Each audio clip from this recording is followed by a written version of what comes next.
ಕುದೂರು ನ್ಯೂಸ್ಗೆ ಸ್ವಾಗತ. ನಾನು ನಿಮ್ಮ ಸುದ್ದಿ ಮಿತ್ರ ಕುದೂರು ಮಹೇಶ್. ಮಾಗಡಿ ತಾಲೂಕು ಕುದೂರು ಹೋಬಳಿ ಸುಗ್ಗನಹಳ್ಳಿ ಗ್ರಾಮದಲ್ಲಿ ಸೋಮವಾರ ಕೃಷಿ ವಿಶ್ವವಿದ್ಯಾಲಯದ ವತಿಯಿಂದ ಅಂತಿಮ ವರ್ಷದ ಬಿಎಸ್ಸಿ ಕೃಷಿ ವಿದ್ಯಾರ್ಥಿಗಳ ಗ್ರಾಮೀಣ ಕೃಷಿ ಕಾರ್ಯಾನುಭವ ಕಾರ್ಯಕ್ರಮದ ಅಂಗವಾಗಿ ಬರಡು ರಾಸುಗಳ ತಪಾಸಣೆ ಹಾಗೂ ಪಶು ಆರೋಗ್ಯ ಚಿಕಿತ್ಸಾ ಶಿಬಿರವನ್ನು ಹಮ್ಮಿಕೊಳ್ಳಲಾಗಿತ್ತು. ಈ ಕಾರ್ಯಕ್ರಮದ ಮುಖ್ಯ ಅತಿಥಿಗಳಾಗಿ ಕೃಷಿ ವಿಶ್ವವಿದ್ಯಾಲಯದ ಸಹ ಪ್ರಾಧ್ಯಾಪಕರಾದ ಡಾಕ್ಟರ್ ಆನಂದ್ ಮಾನೇಕರ್, ಕೃಷಿ ವಿಸ್ತರಣಾ ವಿಭಾಗದ ಸಹ ಪ್ರಾಧ್ಯಾಪಕರಾದ ಡಾಕ್ಟರ್ ಎಚ್.ಕೆ. ಪಂಕಜರವರು, ಸೋಲೂರಿನ ಪಶು ವೈದ್ಯಕೀಯ ಸಹಾಯಕ ವ್ಯವಸ್ಥಾಪಕರಾದ ಡಾಕ್ಟರ್ ನವೀನ್ ಕುಮಾರ್, ಗ್ರಾಮ ಪಾಠ ಶಾಲಾ ಯೋಜನಾಧಿಕಾರಿ ಬಾಲಗಂಗಾಧರ್ ತಿಲಕ್, ಸುಗ್ಗನಹಳ್ಳಿ ಡೈರಿ ಅಧ್ಯಕ್ಷರಾದ ಎಸ್ ನಾಗರಾಜು, ಕಾರ್ಯದರ್ಶಿಗಳಾದ ನಿರ್ಮಲಾ, ಕೃಷಿ ವಿಶ್ವವಿದ್ಯಾಲಯದ ವಿದ್ಯಾರ್ಥಿಗಳು ಹಾಗೂ ಸುಗ್ಗನಹಳ್ಳಿ ಮತ್ತು ಸುತ್ತಮುತ್ತಲಿನ ರೈತರು ಈ ಕಾರ್ಯಕ್ರಮದಲ್ಲಿ ಭಾಗವಹಿಸಿದ್ದರು. ಸುಗ್ಗನಹಳ್ಳಿ ಡೈರಿ ಅಧ್ಯಕ್ಷರಾದ ನಾಗರಾಜು ಹಾಗೂ ಶಿಬಿರಾರ್ಥಿಗಳಿಂದ ಗೋಪೂಜೆ ಮಾಡುವುದರ ಮೂಲಕ ಕಾರ್ಯಕ್ರಮಕ್ಕೆ ವಿದ್ಯುಕ್ತವಾಗಿ ಚಾಲನೆಯನ್ನು ನೀಡಲಾಗಿತ್ತು.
ಆಗೋದು ಕೆಟ್ಟೋಗಿರೋ ಮೇವು ತಿಂದ್ರೆ ಆಗುತ್ತಾ, ಇಲ್ಲ ಬೇರೆ ಏನು ಕಾರಣ?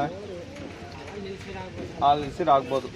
ಮೇಯ್ನ್ ಏನಂದ್ರೆ, ಈಗ ಚೆನ್ನಾಗಿ ಹಾಲು ಕರೆದು ಕಟ್ಟಿರ್ತೀರ ಹಸುಗಳನ್ನ, ಹಾಲು ಹಾಕಿ ಹೋಗಿರ್ತೀರ, ಹೊಲ್ದ ಹತ್ರ ಹಟ್ಕೊಂಡು ಹೋಗಕ್ಕೆ ಒಂದು 10 ಗಂಟೆ ಅಷ್ಟು ನೋಡೋಷ್ಟೊತ್ತಿಗೆ ಏನಾಗಿರುತ್ತೆ, ಕೆತ್ತಲು ಊತ ಬಂದಿರುತ್ತೆ, ಹಾಲೆಲ್ಲ ಒಡಕ್ಲು ತರ ಆಗಿರುತ್ತೆ, ಇಲ್ಲ ನೀರ್ ತರ ಆಗಿರುತ್ತೆ. ಅದೇನಂದ್ರೆ ಕಣ್ಣಿಗೆ ಕಾಣುವಂತ ಕೆಚ್ಚಲು ಬಾವು. ಕೆಚ್ಚಲು ಬಾವಲ್ಲಿ ಮೇಯ್ನ್ 2 ತರ ವಿಧಾನ ಇದೆ, ಗೋಚರ ಮತ್ತೆ ಅಗೋಚರ ಕೆತ್ತಲು ಬಾವು ಅಂತ. ಅಗೋಚರ ಕೆತ್ತಲು ಬಾವು ಅಂದ್ರೆ ಕಣ್ಣಿಗೆ ಕಾಣೋದಿಲ್ಲ. ನಿಮ್ ಡೈರಿಲಿ ಬಾವು ಟೆಸ್ಟ್ ಮಾಡಿ ಬಾವಾಗಿದೆ ಅಂತ ಹೇಳ್ತಾರೆ, ಗೊತ್ತಿದ್ಯಾ? ಅವಾಗ ತಿಂಗಳಿಗೆ ಒಂದ್ಸತಿ 2 ತಿಂಗಳಿಗೆ ಒಂದ್ಸತಿ.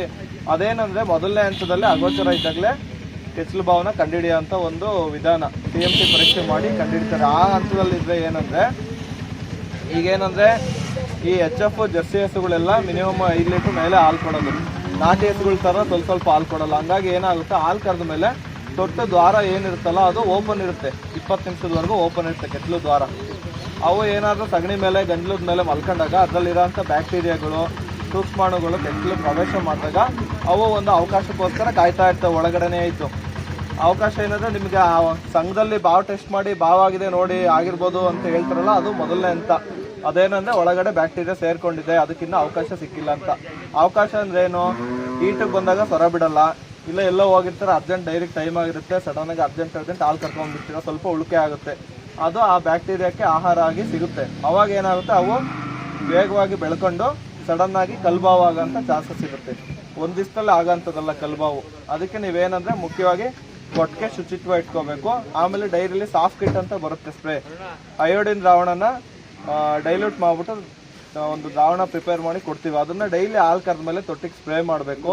ಅದಾದ್ಮೇಲೆ ಇನ್ನೊಂದೇನು ಸಾಮಾನ್ಯವಾಗಿ ನೀವು ಮಾಡೋ ಅಂಥ ಅಭ್ಯಾಸ ಏನಂದ್ರೆ, ಹಾಲು ಕರೆದ ಆದ್ಮೇಲೆ ಒಂದು ಸ್ವಲ್ಪ ಹುಲ್ಲು ತಂದಿರ್ತೀರಲ್ಲ, ರಾತ್ರಿ ತಂದಿರೋದೇ ಹುಲ್ಲು ಒಂದು ಸ್ವಲ್ಪ ಮಿಕ್ಸ್ ಇಟ್ಕೊಂಡು ಬೆಳಗ್ಗೆ ಹಾಕಬೇಕು. ಹಸುಗಳು ಯಾವ ಮಲ್ಕೊಂಡು ಮೇಯಲ್ಲ, ನಿಂತ್ಕೊಂಡೇ ಮೇಯೋದ್ರಿಂದ ಏನಾಗುತ್ತೆ, ಹಾಲು ಕರೆದಾದ್ಮೇಲೆ ನೀವು ಒಂದು ಸ್ವಲ್ಪ ಮುಂದಕ್ಕೆ ಒಂದು ಸ್ವಲ್ಪ ರಾಗಿ ಕಡ್ಡಿನೋ ಹಸಿರು ಹುಲ್ಲು ತಂದಿರೋದು ಮಿಕ್ಕಿರೋದು ಹಾಕಿದ್ರೆ ನಿಂತ್ಕೊಂಡು ಮೇಯ್ತಾ ಇರ್ತವೆ.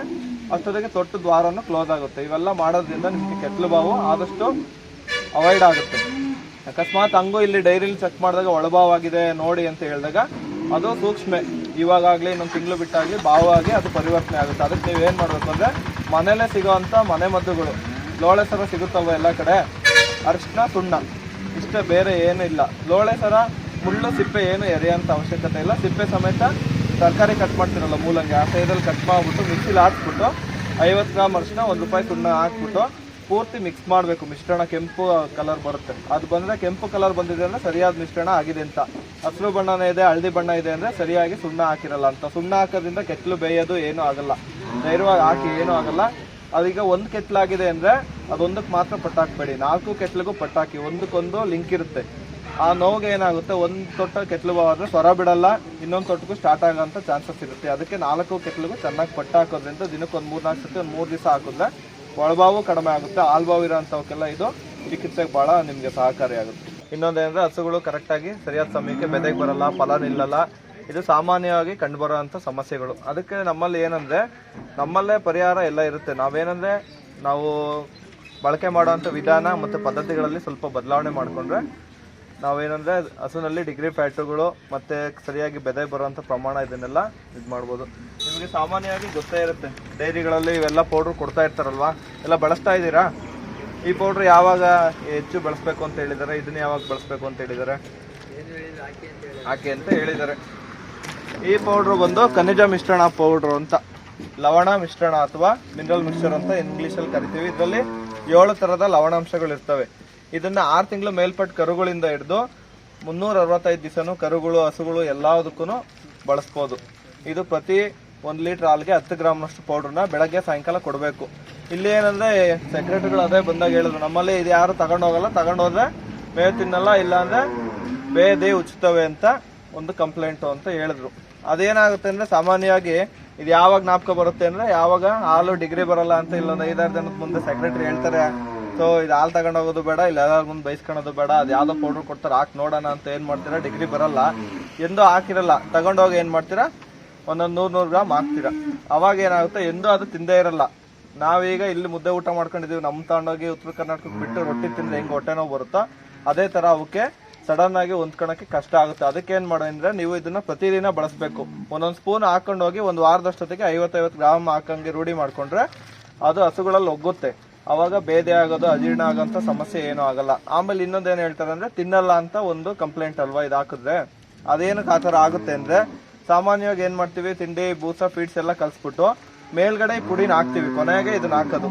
ಹಸುಗಳು ಏನೇ ತಿನ್ನುವಾಗ ನೀವು ಗಮನಿಸಿರ್ಬೋದು, ಮೂಸ್ತವೆ ಫಸ್ಟು, ಇದೇನೋ ಹೊಸ್ತಾಗಿದೆ ಸ್ಮೆಲ್ಲು, ಏನೋ ಬೇರೆ ಏನೋ ಹಾಕಿದ್ದಾರೆ ಅಂತ ಅವು ಆ ಒಂದು ಇದಕ್ಕೆ ತಿನ್ನಲ್ಲ. ಬಿಟ್ರೆ ಬೇರೆ ಆ ಥರ ಇದರಲ್ಲಿ ತಿನ್ನೋ ಅಂತ ಎಲ್ಲ ಲವಣಾಂಶಗಳೇ ಇರೋದು. ಅದಕ್ಕೆ ಏನ್ ಮಾಡ್ಬೇಕು ಅಂದ್ರೆ ಫಸ್ಟ್ ತಳಕ್ಕೆ ಹಾಕ್ಬಿಟ್ಟು ಅದ್ರ ಮೇಲೆ ಫೀಡ್ಸ್ ಎಲ್ಲ ಹಾಕ್ಬಿಟ್ಟು ನೀಟಾಗಿ ಕೈಗಲ್ಸ್ಬಿಟ್ಟು ಕೊಟ್ರೆ ಇದನ್ನ ತಿಂತವೆ, ಏನು ತೊಂದರೆ ಇಲ್ಲ. ಕಂಪಲ್ಸರಿಯಾಗಿ ಎಲ್ಲರೂ ತಗೊಂಡೋಗಿ ಡೈಲಿ ಬೆಳಗ್ಗೆ ಸಾಯಂಕಾಲ 50-50 ಗ್ರಾಮ್ ಕೊಡಬೇಕು.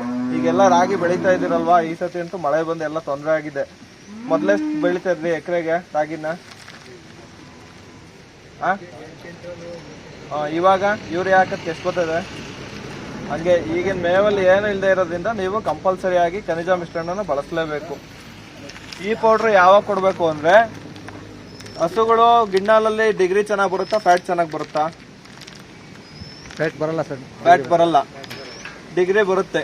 ಗಿಣ್ಣಾಲು ಅಂದ್ರೆ ಗಟ್ಟಿ ಇರುತ್ತೆ, ಫ್ಯಾಟ್ ಬರಲ್ಲ, ಡಿಗ್ರಿ ಬರುತ್ತೆ ಅಂತ ಕಾಮನ್ ಆಗಿ ಈಗ ಎಲ್ಲರಿಗೂ ಗೊತ್ತು. ಅದು ಯಾಕೆ ಆ ಥರ ಆಗುತ್ತೆ ಅಂದ್ರೆ ಹಸಿನ ಹಾಲಲ್ಲಿ ಕೊಬ್ಬು ಬರಬೇಕು ಅಂದ್ರೆ ಹಸು ದೇಹದಲ್ಲಿ ಇರಬೇಕು ಕೊಬ್ಬು. ಹಸು ಯಾವಾಗ ಚೆನ್ನಾಗಿ ಕೊಬ್ಬಾಗಿ ದೈವಿಕವಾಗಿ ಚೆನ್ನಾಗಿ ಕಾಣೋದು, ಫಲ ಆದಾಗ. ಹಂಗಾಗಿ ಇದನ್ನ ಹಾಲು ನೀವು ನಿಲ್ಸ್ತಿರಲ್ಲ 7ನೇ ತಿಂಗಳಲ್ಲಿ, ಅವಾಗ ಸ್ಟಾರ್ಟ್ ಮಾಡಬೇಕು. ಫಲಿನಲ್ಲಿ ಹಸು ಚೆನ್ನಾಗಿ ಕೊಬ್ಬಾದ್ರೆ ಹಾಲಿನಲ್ಲಿ ಚೆನ್ನಾಗಿ ಕೊಬ್ಬಿನಾಂಶ ಬಂದು ಫ್ಯಾಟ್ ಬರುತ್ತೆ. ನೀವು ಅದನ್ನ ಅವಾಗ ಹಾಕ್ತಲೆ ಕರು ಹಾಕ್ದಾಗ ಫ್ಯಾಟ್ ಬರ್ದಿಲ್ದಾಗ ಇವಾಗ ಹಾಕಿದ್ರೆ ಅದು ಅವಾಗ ಕೊಬ್ಬಾಗಲ್ಲ, ಹಸ ಫಲಿನಲ್ಲೇ ಚೆನ್ನಾಗಾಗೋದು. ಹಂಗಾಗಿ ಫಲ ಇದ್ದಾಗ ಹಾಲು ನಿಲ್ಸಿದ್ಮೇಲೆ 2 ತಿಂಗಳು, ಕರು ಹಾಕಿದ್ಮೇಲೆ 2 ತಿಂಗಳು, ಕರೆಕ್ಟಾಗಿ 4 ತಿಂಗಳು ಹಾಕ್ಬಿಟ್ರೆ 50-50 ಗ್ರಾಮ್ ಡೈಲಿ ಬೆಳಗ್ಗೆ ಸಾಯಂಕಾಲ ಹಾಕಿದ್ರೆ ಹಸು ಚೆನ್ನಾಗಿ ಕೊಬ್ಬಾಗುತ್ತೆ. ನಿಮಗೆ ಮಿಲ್ಕ್ ಫೀವರ್ ಆಗೋಂಥ ಚಾನ್ಸ್ ಇರಲ್ಲ, ಸತ್ತೆನೂ ನೀಟಾಗಿ ಬೀಳುತ್ತೆ. ಇದನ್ನ ವರ್ಷ ಪೂರ್ತಿನೂ ಹಾಕ್ಬೇಕು. ಏನಕ್ಕೆ 4 ತಿಂಗಳು ಕಂಪಲ್ಸರಿ ಹಾಕಿ ಅಂತ ಹೇಳ್ತೀವಿ ಅಂದ್ರೆ ಇದು ಕಾಸ್ಟ್ ಸ್ವಲ್ಪ ಜಾಸ್ತಿ, ಅದು ಕಡಿಮೆ ಪೌಡ್ರು. ಇದು 140 ರೂಪಾಯಿ, ನಿಮಗೆ ಸಬ್ಸಿಡಿಲಿ 70 ರೂಪಾಯಿ ಕೊಡ್ತಾರೆ. ಅದಕ್ಕೋಸ್ಕರ ಇದನ್ನ ಕಂಪಲ್ಸರಿ ಮಿನಿಮಮ್ 4 ತಿಂಗಳಾದ್ರೂ ಹಾಕಿ ಅಂತ ಹೇಳ್ತೀವಿ. ವರ್ಷ ಪೂರ್ತಿ ಹಾಕಿದ್ರೆ ಏನು ತೊಂದರೆ ಇಲ್ಲ, ಬಹಳ ಒಳ್ಳೇದು. ಆ 4 ತಿಂಗಳಲ್ಲಿ ನೀವು ಹಾಕೋದ್ರಿಂದ ಹಸುಗಳಲ್ಲಿ ಹಾಲಿನ ಇಳುವರಿ ಮತ್ತೆ ಮಿಲ್ಕ್ ಫೀವರ್ ಆಗೋಂಥ ಚಾನ್ಸಸ್ ಎಲ್ಲ ಅವಾಯ್ಡ್ ಆಗುತ್ತೆ. ಮೇಯ್ನು ಫ್ಯಾಟ್ ಚೆನ್ನಾಗಿ ಬರುತ್ತೆ. ಮತ್ತೆ ಹಸುಗಳು ಬೆದೆಗೆ ಬರಲ್ವಲ್ಲ, ಕರು ಹಾಕಿದ್ಮೇಲೆ ಲೇಟಾಗಿ ಬರೋದು, ವರ್ಷ ಅದು ಬೆದೆಗೆ ಬರಲ್ಲ, ಆ ಒಂದು ಸಮಸ್ಯೆನೂ ಕೂಡ ಪರಿಹಾರ ಆಗುತ್ತೆ. ಹಂಗಾಗಿ ರೈತರು ಈಗ ಅವರು ಬಂದ್ರು ಹೇಳ್ತಾರಪ್ಪ ಅವೆಲ್ಲ ಮಾಡೋಕ್ಕಾಗುತ್ತಾ ಅಂತಲ್ಲ. ಈಗ ಏನೇ ಈಗ ಕರೋನಾ ಇತ್ತು, ಎಲ್ಲ ನೋಡ್ತಾ ಇದ್ದೀರಾ ಜೀವನ ಶೈಲಿ ಯಾವ ಥರ ಎಲ್ಲ ಬದಲಾಗಿದೆ ಅಂತ. ನಾವು ಏನೇ ಒಂದು ಬದಲಾವಣೆ ಮಾಡಿಕೊಂಡ್ರೆ, ವೈಜ್ಞಾನಿಕವಾಗಿ ಅಳವಡಿಸ್ಕೊಂಡ್ರೆ ಹೈನೋದ್ಯಮದಲ್ಲಿ ಮುಂದುವರೆದು ಬೆಳವಣಿಗೆ ಆಗಕ್ಕೆ ಸಾಧ್ಯ ಇದೆ. ಇಲ್ಲ ಅಂದರೆ ಬೇಸಿಗೆಯಲ್ಲಿ ಮಾಮೂಲಿ ಅದೇ ಸಮಸ್ಯೆ ಇರುತ್ತೆ, ಡಿಗ್ರಿ ಫ್ಯಾಟ್ ಬರಲ್ಲ ಅಂತ, ಇವೆಲ್ಲ ಸಮಸ್ಯೆ ಇರೋದ್ರಿಂದ ಕಂಪಲ್ಸರಿಯಾಗಿ ಇವನ್ನೆಲ್ಲ ಬಳಕೆ ಮಾಡಿ ನಿಮ್ಗೆ ಅನುಕೂಲ ಆಗುತ್ತೆ ಅಂತ ಹೇಳ್ತಾ ನಾನು 2 ಮಾತು ಮುಗಿಸ್ತೀನಿ.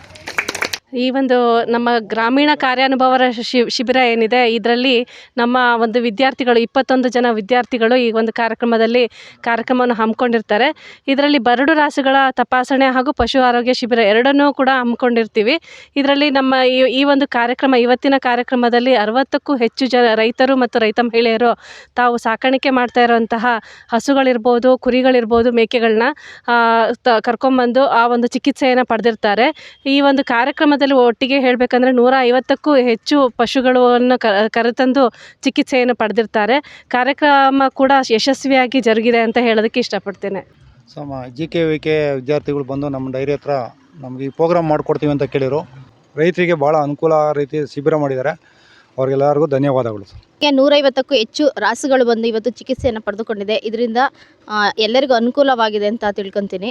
ಇದರಿಂದ ತುಂಬ ಉಪಯುಕ್ತ ಆಗಿದೆ. ನಮ್ಮ ಡಾಕ್ಟ್ರು ಒಳ್ಳೆ ಸಲಹೆ ಸೂಚನೆಗಳನ್ನು ನೀಡಿದ್ದಾರೆ. ಇವತ್ತು ರೈತರು ನಮ್ಮ ಹತ್ರ ಒಂದು ಪೌಡ್ರ್ ತಗೊಂಡೋಗ್ಬೇಕಾದ್ರೆ ತುಂಬಾ ಗಲಾಟೆ ಮಾಡ್ತಿದ್ರು, ಆದರೆ ಇವತ್ತು ಅವ್ರ ಮಾಹಿತಿಯಿಂದ ಅದನ್ನು ಅವರು ತಿಳ್ಕೊಂಡಿದ್ದಾರೆ ಅಂತ ತಿಳ್ಕೊತೀನಿ.